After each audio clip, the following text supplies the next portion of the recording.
The Supreme Court has issued notice on a petition filed by National Award-winning director Sujoy Ghosh seeking to quash a criminal case accusing him of copyright infringement over his 2016 film Kahani 2, Durga Rani Singh.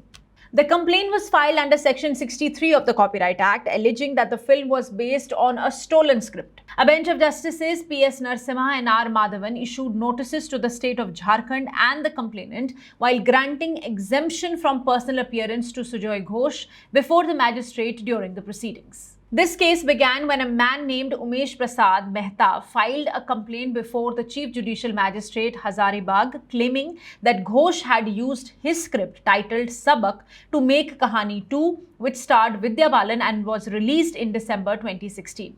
Mehta alleged that he handed over the script to Ghosh in June 2015, requesting a recommendation letter for registration with the Film Producers Association. He claimed that the storyline was lifted to create Kahani 2. Ghosh has strongly denied the allegations, stating that he began writing Kahani 2 in November 2012 and registered the final script in December 2013, which is 2 years before he was allegedly given Sabak. He also denied meeting Mehta or ever receiving his script. The case reached the Jharkhand High Court when Ghosh filed a petition under Section 482 of CRPC seeking to quash the criminal proceedings. However, the High Court dismissed the plea, saying that the merits of the case must be decided at trial.